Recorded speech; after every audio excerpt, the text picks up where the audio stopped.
रामायणाचे आचरण करायचे असेल तर महाभारत हे उच्चारण करायचे।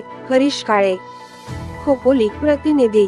श्रीराम मंदिर, उमरजी पटेल नगर येथे श्रीरामनवमी मोठ्या उत्साहात साजरी करण्यात आली।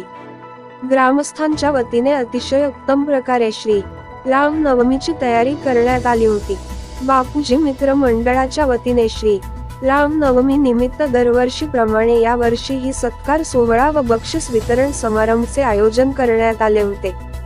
या प्रसंगी हरीश काळे यांनी रामायणातील विविध प्रसंग आजच्या प्रसंगाशी कसे मिळते जुळते आहेत आणि रामायण व महाभारतातील फरक समजून सांगत असताना रामायणाचे आचरण करायचे तर महाभारताचे उच्चारण करायचे हे विविध उदाहरणातून पटवून सांगितले।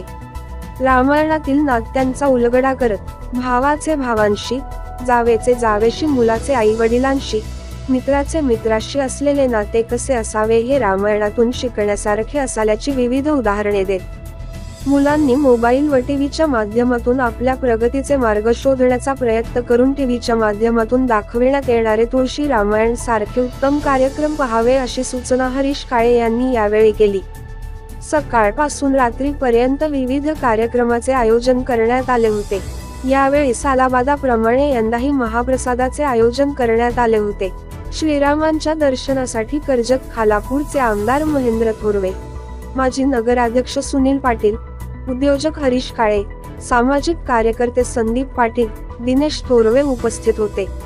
उपस्थितीत मान्यवरांचे शाल, श्रीफळ व सन्मान चिन्ह देऊन सत्कार करण्यात आला।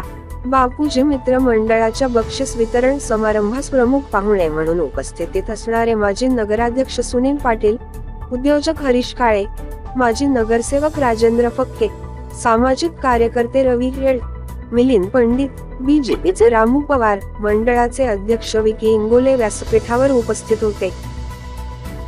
कार्यक्रम इथे साजरे केले जातात की मुलं या ठिकाणी भाग घेतात, मुले भाग घेतात आणि त्या संपूर्ण शिल्पाटा या ठिकाणी खोपोली शहरामधील जी काही सामाजिक, शैक्षणिक, धार्मिक, आध्यात्मिक सगळं चांगलं काम करतात त्यांना या ठिकाणी पुरस्कार, बक्षीस या ठिकाणी दिली जातात। तर शेवटचं बघा, रावण हा एवढा बुद्धिमान आणि एवढा हुशार होता, त्यांना महादेव प्राप्त झालेला होता, शंभू महादेव।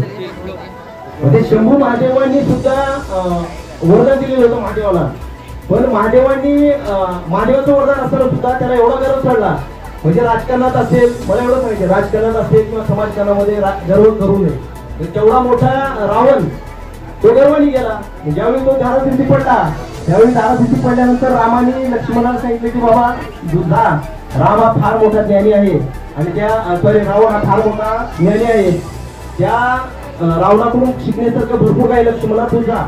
मग लक्ष्मण त्यांच्या जवळ गेल्यानंतर त्यांनी सांगितलं की अरे तू एवढा ज्ञानी असून सुद्धा माझ्या भावाकडे काही संन्यासी होते ना हे